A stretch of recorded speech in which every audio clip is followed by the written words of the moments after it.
Hello, good morning everyone. সবাইকে আমার SP solution চ্যানেলে স্বাগত জানাই। চলো আজ আমরা ক্লাস 8 এর তাপের পরিবহন নিয়ে ডিসকাস করব। ঠিক আছে? তাপের পরিবহন যে জিনিসটা আছে সেই জিনিসটা আমাদের দৈনন্দিন জীবনে ঘটে থাকা বিভিন্ন রকম আমাদের দৈনন্দিন জীবনে যা যা ঘটে থাকে সেই রিলেটেড জিনিস। ঠিক আছে? আমাদের দৈনন্দিন জীবন যতগুলো ফিজিক্যাল সায়েন্সের যতগুলো জিনিস আছে সমস্ত জিনিসই আমাদের দৈনন্দিন জীবনে ঘটে থাকা জিনিসের উপরে মানে ঘটে থাকে, বাট আমরা সেটা রিজন জানি না, সেটা সব কিছুরই একটা ফিজিক্যাল রিজন থাকে। ঠিক আছে? তো তাপের পরিবহন, ঠিক আছে, তাপের পরিবহন আমরা কাঠের স্কেল ইউজ করে থাকি পড়াশোনার ক্ষেত্রে। আমরা কাঠের স্কেল দাগ টানার ক্ষেত্রে কাঠের স্কেল ইউজ করে থাকি। তো আমি কোনো একটা কাঠের স্কেলকে আমি যদি কোনো একটা গরম জলের মধ্যে ডুবোই, ঠিক আছে, কাঠের স্কেলের একটা প্রান্ত আমি কি করলাম, গরম জলের, এবং একটা গরম জল আছে, ঠিক আছে, এর মধ্যে আমার কি গরম জল আছে, কি আছে, গরম জল, পাত্রের মধ্যে আমার কি আছে, গরম জল আছে, আর আমি কোন বার্নারে করে নিচ থেকে হিট দিচ্ছি। ঠিক আছে, বার্নারে করে নিচ থেকে আমি হিট দিচ্ছি। ঠিক আছে, এবার হিট দিলে এর মধ্যে থেকে আমি যদি একটা আমি কাঠের স্কেল রাখলাম। এবার যদি কাঠের স্কেল রাখি, এই পাত্রটা জলের মধ্যে ডুবে আছে সম্পূর্ণভাবে, এতদূর পর্যন্ত সম্পূর্ণভাবে কাঠের স্কেলটা ডুবে আছে। এবার ডুবে থাকলে আমি যখন এই প্রান্তে হাত দিয়ে ধরবো, এই প্রান্তটা আমি যখন হাত দিয়ে ধরবো, ঠিক আছে, কিছুক্ষণ ধরে কিন্তু তাতে আমি দেখবো যে আমার হাতের উপরে তাপের কোনো রকম এতটা ঠান্ডা লাগছে না, এত গরম লাগছে না। বাট এর মধ্যে আমি যদি কোনো একটা লোহার চামচ, সোজাসুজি একটা লোহার চামচ আমি বা লোহার রড ডুবিয়ে রেখেছি, ঠিক আছে, লোহার রড ডুবিয়ে রেখেছি, কিন্তু কিছুক্ষণ পরে দেখবো আমার হাতের এই জায়গায় আমার গরম লাগবে। ঠিক আছে, তো এতে কি হয় যে এই কাঠ জিনিসটা আছে, কাঠের মধ্যে আমার কি বিভিন্ন রকম অণু আছে, আর এই লোহার রডের মধ্যে বিভিন্ন রকম অণু আছে। এতে কোনো স্থানান্তর হয় না, স্থান পরিবর্তন এরা করে না, বাট এরা কি করে, তাপ পরিবহন করে। একটা অণু আরেকটা অণু এরকম করতে করতে কি তাপ পরিবহন করতে করতে আমার কি হয়, এই লাস্ট প্রান্তে এসে তাপ আসে, বাট স্কেলের ক্ষেত্রে আসে না। তাহলে এখানে কি দুটো জিনিস আছে, ঠিক আছে, তাপের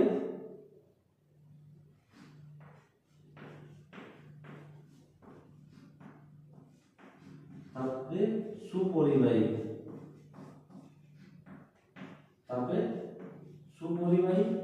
পদার্থ,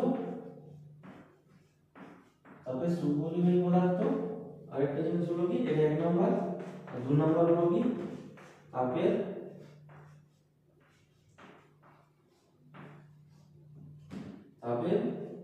কুপরিবাহী।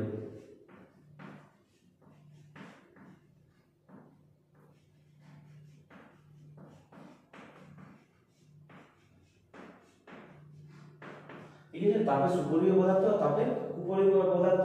তো এই ঘটনা দ্বারা বোঝা গেল যে আমাদের লোহার রডটা অণুগুলোর মধ্যে কি একটা অণু তাপ পরিবহন করতে করতে কি হয়, এই তাপের সুপরিবাহী, তার জন্য কি তাপ অনেকটা বেশি পরিমাণে তাপ পরিবহন করে নিয়ে যায়। তাই আমি এই লাস্ট প্রান্তটা যদি ধরি তাহলে আমাকে হাতে গরম লাগে কিছুক্ষণ পরে। বাট স্কেল মানে কাঠের স্কেলের কি অণুগুলো কি তাপের কুপরিবাহী, তো তাপের কুপরিবাহী হওয়ার কারণে আমি কি যখন ধরি এই প্রান্তটা, তখন আমাকে গরমই লাগে না, গরম লাগেই না, লাগলেও অল্প।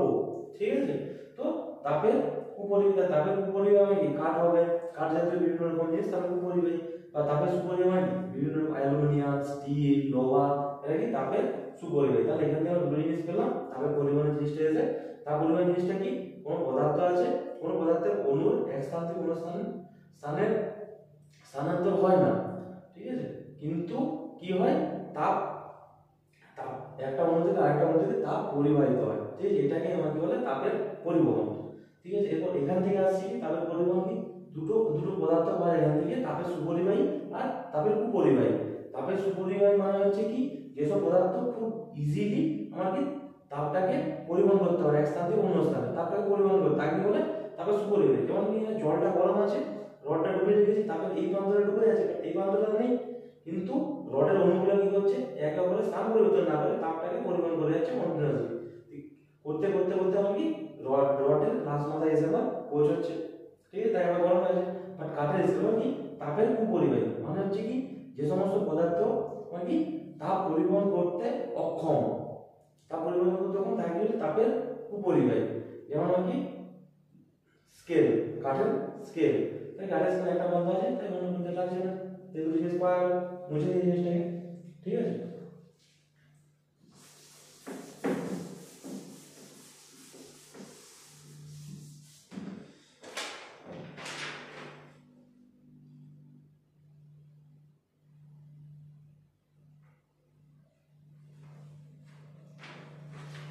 তারপর আবার আবার একটা পরীক্ষা দেখায়।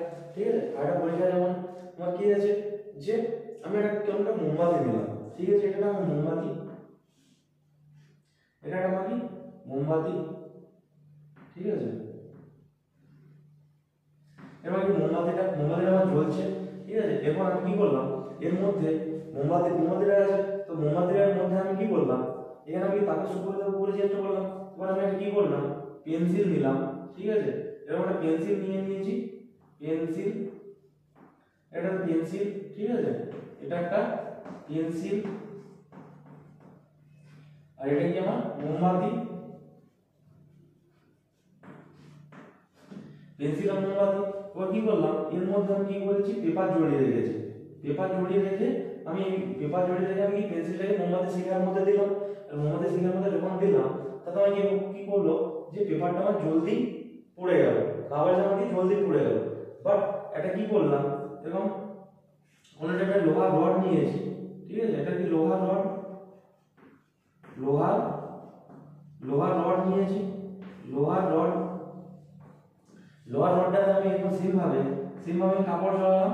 সিমভাবে কাপড় জড়িয়ে নিয়ে যে কি করলাম, এর মধ্যে নিয়ে মোমবাতি শিখাতে নিয়ে দিলাম। কিন্তু এতেও আমি দেখবো যে কাগজটা জ্বলবে। বাট কি হবে, যে পেন্সিলে জড়ানো যে কাগজ আছে, পেন্সিলে জড়ানো কাগজটা যত জলদি জ্বলে উঠেছে অত জলদি জ্বলবে না। তার রেজাল্টটা কি, আমার কি পেন্সিল আমি কি করলাম, কাঠ সবসময় কি করলাম, তাপের কুপরিবাহী। তাহলে পেন্সিল যদি আমার তাপের কুপরিবাহী হয়, পেন্সিল জিনিসটা যদি তাপের কুপরিবাহী হয়, তাহলে আমি যখন কি মোমবাতি শিখার মধ্যে আমি কি করলাম, পেপার জড়ানো আমি পেন্সিল পিছনের অংশটা যখন নিয়ে আসলে কি হলো, পেন্সিল আমার কি কোনো রকম মোমবাতি শিখাতে কোনো রকম কি করলো, সে তাপ ইয়ে করলো না, শোষণ করলো না, বা তাপ পরিবহন করলো না। সম্পূর্ণ তাপটা কার উপরে গিয়ে পড়লো, আমার পেপারের উপরে বা কাগজের উপরে, তাই কাগজটা আমাকে জলদি জ্বলে গেল। বাট যখন আমি এখানে লোহার রডে আমি পেপারটা জড়িয়ে নিয়ে যাবো, লোহার রডটাকে নিয়ে যাবো, তখন আমার কি করবে, লোহার যে রডটা আছে, লোহার রডটা মোমবাতি শিখা থেকে কি, মোমবাতি শিখা অ্যাকচুয়ালি কি দিচ্ছে, তাপ দিচ্ছে। ঠিক আছে, আমি যখনই নিয়ে যাবো তখন কি মোমবাতি শিখাটা কিছুটা হলেও তাপ গ্রহণ করে নেবে, কিন্তু তাপ গ্রহণ করে নেওয়ার কারণে আমার কি হবে, যে লোহার রডের সাথে যে জড়ানো আমার পেপারটা আছে, সেটা আমার কি হবে, জ্বলতে কিছুক্ষণ সময় নেবে, এর তুলনায় একটু বেশি সময় নেবে। এটা একটা পরীক্ষা গেল কি, তাপের পরিবাহী পদার্থের সাথে কোনো পেপার জড়ানো থাকে, সেটা আমি কি জলদি জ্বলে যায়। কিন্তু বা তাপের সুপরিবাহী পদার্থের সাথে যদি আমি নিয়ে যাই, জড়ানো পেপার যদি নিয়ে যাই, তো সেটা জ্বলতে একটু সময় লাগে। তার রিজনটা কি, যে সুপরিবাহী সে কি করে, আমার তাপটা কিছুটা হলেও আমার কি করে, শোষণ করে নেয়। ঠিক আছে, বা পরিবহন করে। হয়ে গেল, বুঝে দিচ্ছি এটা।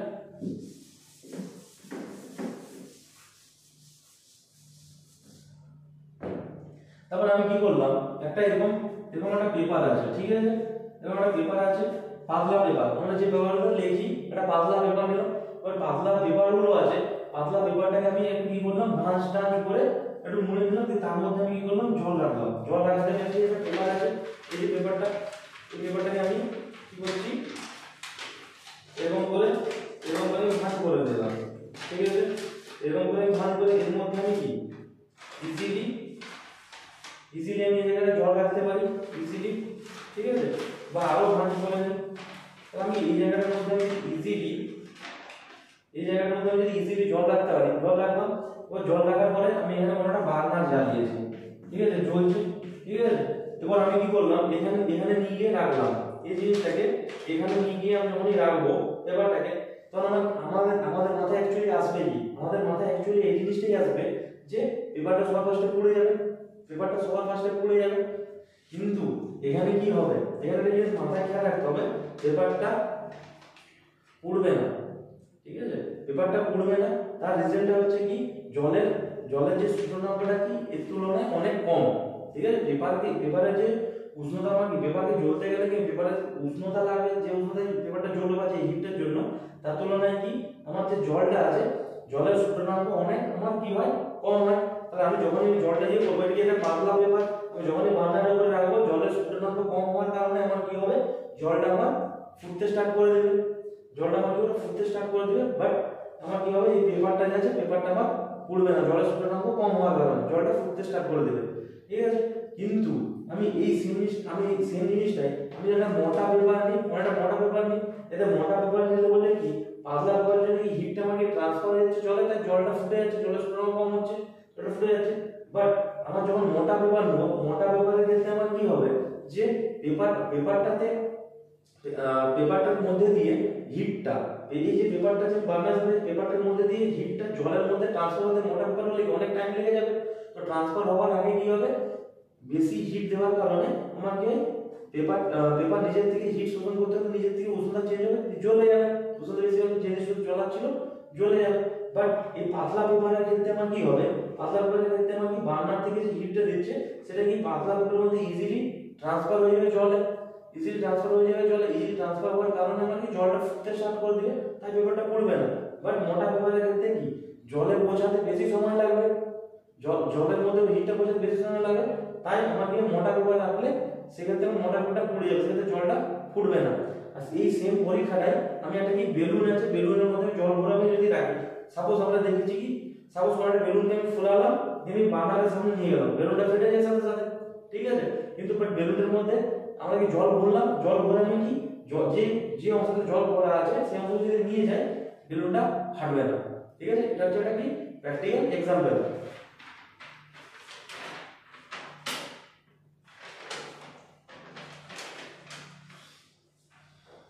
তারপর আরেকটা পরীক্ষা আছে, আরেকটা পরীক্ষা দিলে কি আমি একটা টেস্ট টিউব নিলাম, ঠিক আছে, একটা টেস্ট টিউব নিলাম, টেস্ট টিউবের মধ্যে আমি কি এতটার মধ্যে জল নিয়ে নিয়েছি,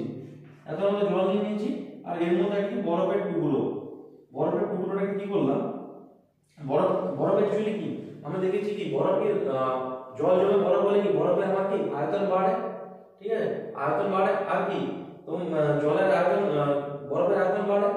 এবং তার কারণে কি আমরা কি জানি যে ঘনত্ব d আমরা কি জানি m/v, d m/v জানি।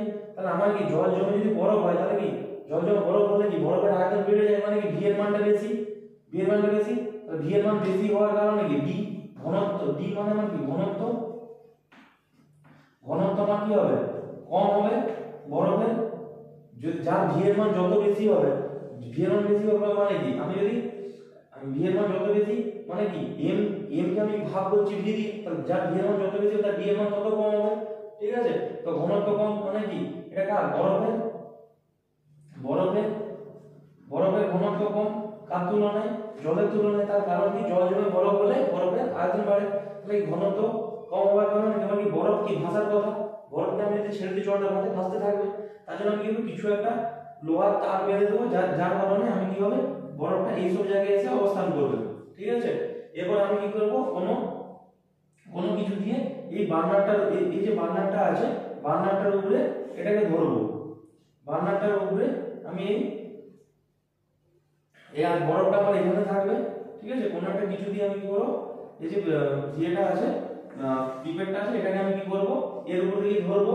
ঠিক আছে, সিলিন্ডারটাকে নিয়ে আমি যখন ধরলাম ওই যখন হিট দিচ্ছি, এবার কি হয় আমার তাহলে কি এবার কিন্তু যখন জলটা এর মধ্যে জল আছে, জলটা যখন কি ফুটতে স্টার্ট করবে, জলটা যখন ফুটতে স্টার্ট করবে তখন আমার দেখা যাবে কি বরফটা আমার অতটা গলছে না, গলছে বাট প্রচুর কম, বরফ গলছে না। ঠিক আছে, কিন্তু যখন এটা কি বাষ্প হয়ে বাইরে বেরিয়ে যাচ্ছে, ঠিক আছে, তখন দেখা যাবে কি বরফটা জলদি গলতে স্টার্ট করেছে। তাহলে কি এর রিজনটা কি, এর আমি দুটো জিনিস বলছি জল এবং বরফ, এর রিজনটা যেটাই জল ও বরফ দুজনেই তাপের উপরিবাহী, জল বরফ বায়ু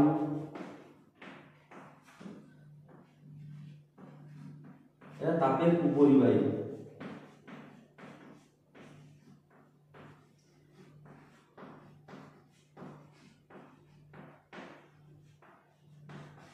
জল বায়ু আছে, বরফ, এটা কি সবাই তাপের কুপরিবাহী। তাহলে কি জল তাপের কুপরিবাহী হওয়ার কারণে আমি যখন একে কি বাংলাদেশে যখন দিচ্ছি, হিট দিচ্ছি, কিন্তু এ কি করবে যখন 100 ডিগ্রি জলের স্ফুটনাঙ্ক ঠিক 100 ডিগ্রি সি, তাহলে 100 ডিগ্রি সি হলে কি ফুটতে স্টার্ট করবে, ঠিক আছে।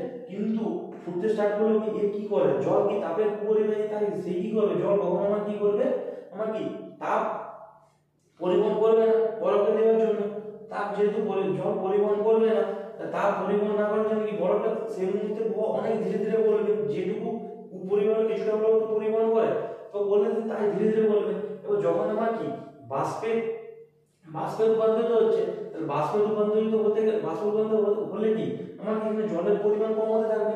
বা জলের পরিমাণ যতই কম হতে থাকবে, তখন আমার কি হবে, যে এখানে যে বরফটা আছে, বরফটাকে আমার কি হিট লাগতে থাকবে, তাপ লাগবে। তা বরফটাকে তাপ লাগলে কি বরফটা এই কারণেই বলে, তার কারণ কি বরফের মধ্যে কি হাইড্রোজেন বন্ড আছে, H2 বন্ড, হাইড্রোজেন মধ্যে কি H2 বন্ড আছে, ঠিক আছে। H2 বন্ড থাকার কারণে ইয়ের মধ্যে বরফের মধ্যে হাইড্রোজেন বন্ড থাকার কারণে আমার কি বরফটা আমার কি করবে, যে গলতে চাইবে না। বাট আমার কি এর মধ্যে আমার যেহেতু জল আছে, এবং কি যখন বাষ্পে রূপান্তরিত তখন আমার কি জলদি গলে যাচ্ছে। তার রিজন কি, যত আমার কি জল কমতে থাকছে, জল কমে যাওয়ার কারণে আমার কি তখন আমার কি বরফটাকে হিট লাগতে থাকবে। হিট লাগতে কি তার হাইড্রোজেনের মধ্যে H2 বন্ড ভাঙার জন্য হিট লাগবে। হাইড্রোজেনের মধ্যে যে H2 বন্ড আছে সেটাকে ভাঙার জন্য আমার কি যে হিটটা লাগবে, বরফের মধ্যে হাইড্রোজেনের যে হিটটা লাগবে, সেটাকে আমরা কি বলে ফিউশন হিট, সেটাকে আমরা কি বলে ফিউশন তাপ লাগবে, ঠিক আছে। তো ফিউশন তাপ লাগবে যেহেতু, তাহলে আমার এখানে মেইন কোশ্চেনটা আমার কি এসেছিল, যখন আমার জলের স্ফুটনাঙ্ক 100 ডিগ্রি জলটা ফুটতে স্টার্ট করলো, তখন কিন্তু বরফটা অতটা বেশি গলেনি। যখন বরফটা বাষ্পীভূত হওয়া স্টার্ট করলো, তখন আমার জলটা যখন বাষ্পীভূত হওয়া স্টার্ট করলো, তখন বরফটা গলতে স্টার্ট করলো। তার রিজন হচ্ছে এটাই, যে জল তাপের কুপরিবাহী, বরফ তাপের কুপরিবাহী, তাপ শোষণ করতে চাইবে না। বাট কিন্তু তাপের কুপরিবাহী হলে জল যখন ফুটছে, তাহলে কিছুটা হলেও তাপ নেবে, তো তখন ফুটার টাইমে খুব অল্প পরিমাণে গলবে। বাট যখন আমরা কি ধীরে ধীরে যখন বাষ্পে রূপান্তরিত হয়, যখন কি জলের পরিমাণ কমে আসছে, তাহলে কি ইজি তখন কি বরফের গায়ে ডাইরেক্ট হিট লাগবে, তাহলে কি বরফটা গলে যাবে, গলতে স্টার্ট করে, বুঝা গেল। আর ফিউশন তাপ কি বলে, হাইড্রোজেন বন্ডের ভাঙার জন্য যে তাপ লাগে তাকে আমরা কি বলে ফিউশন তাপ বলে, ঠিক আছে। তারপর কিছুগুলো জিনিস যেমন আমরা সেম তাপের পরিমাণে যেমন আছে, দেখবে আমরা কি শীতকালে, যেমন আমরা যদি এখন শীতকাল চলছে, আমরা উলের একটা সোয়েটার পরে আছে, ঠিক আছে। উলের সোয়েটার, উল কি হয়, এখানে আর যে তাপের কুপরিবাহী, উল হচ্ছে আমার কি তাপের কুপরিবাহী, উল তাপের কুপরিবাহী হয়। আর উলের মধ্যে তাহলে আমরা দেখতে পাই যে উলের মধ্যে যে ছিদ্রগুলো আছে,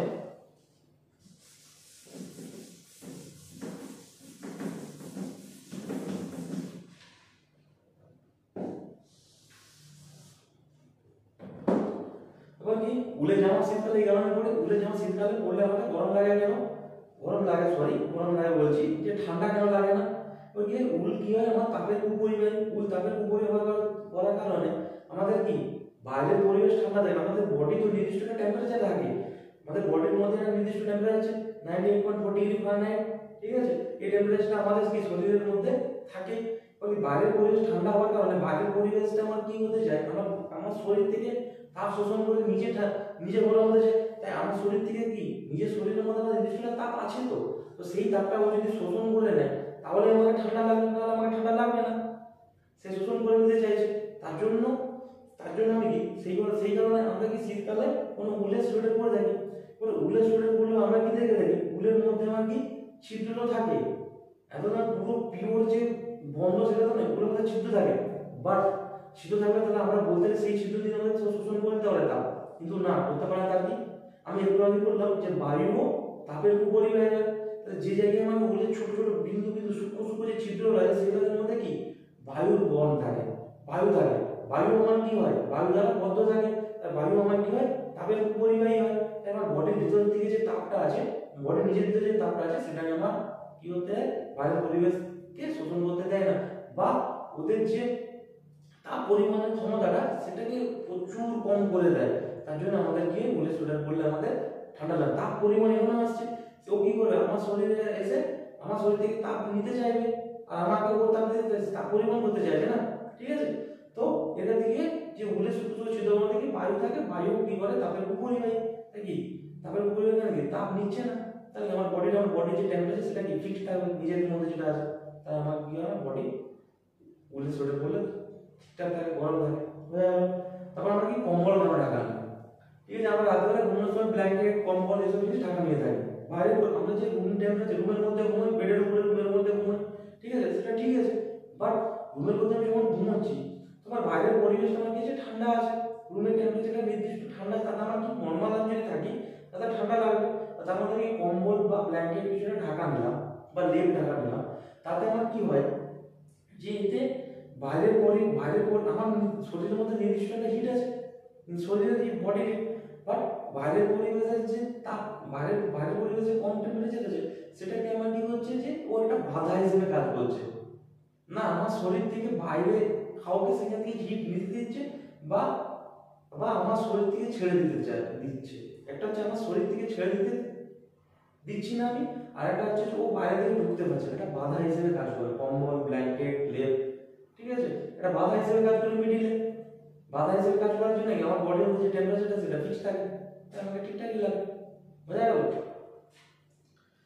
তারপরে আবার কি শীতকালে আমরা কি দেখি পাখিরা আমার কি পালক ফুলিয়ে থাকে, তাহলে কি শীতকালে আমার কি পাখিরা পালক ফুলিয়ে থাকে কেন?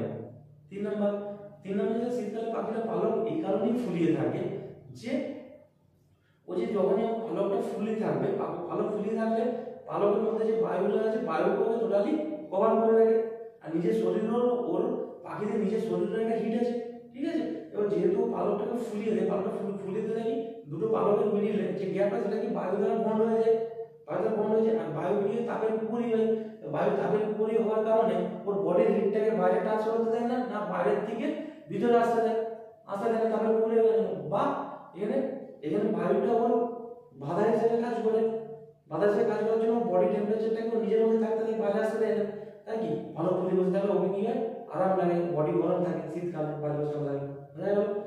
তারপর আবার দেখা যায় যে শীতকালে হাতি কি করে যে গায়ে কাদা লাগে, গায়ে বালি টালি বা মাটি লাগিয়ে নেয়, বেশি মাটিতে লোটাবাড়ি মাটি লাগে, ঠিক আছে। এটা দেখে লক্ষ্য করে থাকবে, হাতিদের গায়ে আমরা মাটি দেখতে পাই, শীতকালে বেশি দেখতে পাই, তার রিজনটা হচ্ছে গরমকালে ওরা গিয়ে জলে গিয়ে গা ধুয়ে নেয়, বাট শীতকালে কি হয় যে ওরা কি করে মাটি টাটি লাগিয়ে নেয়, শুকনো মাটি লাগিয়ে নেয়। এতে কি হয় শুকনো মাটি লাগিয়ে নিলে মাটি জিনিসটা আমার কি হয় তাপের উপরিবাহী, মাটি আমার কি হয় তাপের উপরিবাহী, উপর থেকে মাটির যে জায়গাটা ফাঁকা থাকে সেই জায়গায় কি বায়ু থাকে, তো বায়ু আমার কি তাপের উপরিবাহী, তাই হাতির মধ্যে যে বডি টেম্পারেচারটা আছে সেটাকে কি করে ভিতর থেকে বাইরে আসতে দেয় না বা বাইরে থেকে ভিতরে আসতে দেয় না, তা যেটুকু হয় বা ওই প্রক্রিয়াটাকে মন্থর করে দেয়, যদি মাটি না লাগতো সেটাকে দ্রুতভাবে হতে থাকতো হিট ট্রান্সফারটা, আর এতে কি হচ্ছে যে হিট ট্রান্সফারটা এত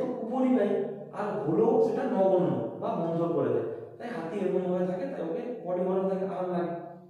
সেম মাটির তৈরি যে বাড়ি, আমাদের কি হয় যে গ্রীষ্মকালে আমাদের কি হয় ঠান্ডা থাকে, শীতকালে আমাদের গরম হয়, ও কি হয় যে তাপের উপরিবাহী, মাটি আমি বললাম মাটি লাগে, মাটি কি তাপের উপরিবাহী, মাটি তাপের উপরিবাহী হওয়ার কারণে আমার কি হয় যে গ্রীষ্মকালে আমার যতই রোদ্দুর যতই বেশি হোক, যতই টেম্পারেচার বাড়ে হোক, ও কি করে ঘরের ভিতরে আমার কি হোক তাপের উপরিবাহী, হওয়ার জন্য গরমে হয় না, তাই বাড়ির ভিতরটা আমার কি হয় ঠান্ডা থাকে, ঠিক আছে। আর শীতকালের ক্ষেত্রে কি বাইরে প্রচুর ঠান্ডা, রুমে একটা কি বন্ধ থাকলে একটা আলাদা টেম্পারেচার থাকে, রুমটা বন্ধ থাকলে একটা আলাদা টেম্পারেচার থাকে, ঠিক আছে, আলাদা টেম্পারেচার রুম বন্ধ আছে, বন্ধ থাকলে বাইরে যে ঠান্ডাটা তাপের উপরিবাহী হওয়ার কারণে ও কোনো রকমভাবে কি করছে তাপ শোষণই করছে না, তাহলে কি বাড়ি শীতকালেও একটা কি আরামদায়ক মাটির বাড়ি, আর গ্রীষ্মকালেও আমার কি আরামদায়ক, ঠিক আছে, বোঝা গেল। তারপর আরেকটা জিনিস যে আমরা একটা মোটা জামা যদি পরি, ঠিক আছে, তাতে আমার কি হয় ঠান্ডা লেগে যায়, বাট দুটো তাদের পাতলা জামা পরলে তাতে আমার ঠান্ডা লাগে না, ঠিক আছে। তাতে ঠান্ডা লাগে না কেন, আমি যখনই একটা মোটা জামা পরছি সেখানে আমার কি বাধা হিসেবে একটা মোটা জামায় কাজ করছে, ঠিক আছে, বডি মিডিলে একটা জামা আর বাইরে ঠান্ডা পরিবেশ, বাট দুটো পাতলা জামার ক্ষেত্রে আমার কি হয়, দুটো পাতলা জামার ক্ষেত্রে আমার কি হয়, দুটো পাতলা জামার মধ্যিখানে একটা কি বায়ু বন্ড তৈরি হয়। দুটো পাতলা জামার মধ্যিখানে মানে আমি যখন একটা মোটা জামা পরি, মোটা জামা পরলে এটা আমার কি বডি, এটা আমার বডি, ঠিক আছে, আর এটা কি নেচার। নেচার মানে কি বাইরের পরিবেশ, বাইরের শীতল পরিবেশ,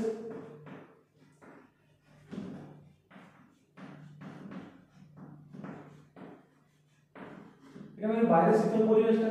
তো এর মধ্যে আমার কি কোন রকম আমার বডি হয়, আমার কি বডি থেকে হিট এদিকে যাবে, নাহলে কি বাইরে থেকে শোষণ করতে এদিকে আসবে, ঠিক আছে, এটাই হবে। বাট আমার কি যখন আমি কি কি করব, ডবল জামা পরবো, আমার এখানে কি ডবল লেয়ার আছে, আর এখানে আমার কি বডি আছে, বডি আছে, প্লাস এখানে আমার এই বাইরের পরিবেশটা আছে। বাট বাইরে পরিবেশ যত ঠান্ডা থাক, তার মধ্যে কি এইখানে আমার এর মধ্যে আমার কি দুটো জামার মধ্যিখানে যে ফাঁকা জায়গা, তার মধ্যে কি বায়ু থাকবে, আবার কি বায়ু আমার কি তাপের পরিবাহী, এই যত এর মধ্যে ডাইরেক্ট ঢুকে যেতে পারবে। বাট এখানে আমার কি আরেকটা দুটো জামা থাকলে তার মধ্যে কি একটা বায়ু বন্ড থাকে, তা বায়ু বন্ড থাকলে কি বায়ু তাপের পরিবাহী না বডি থেকে এইদিকে শোষণ করবে, ঠিক আছে, বা এদিকে ঠান্ডাটাকে এদিকে শোষণ করবে, করবে না, করলেও খুব ন্যূনতম করবে বা খুব মন্থর প্রক্রিয়ায় করবে, তাতে আমার কি বেশি আরামদায়ক লাগে। একটা মোটা জামা পরার তুলনায় দুটো পাতলা জামা পরলে আমার কি হয় বেশি আরামদায়ক লাগে। বোঝা গেল?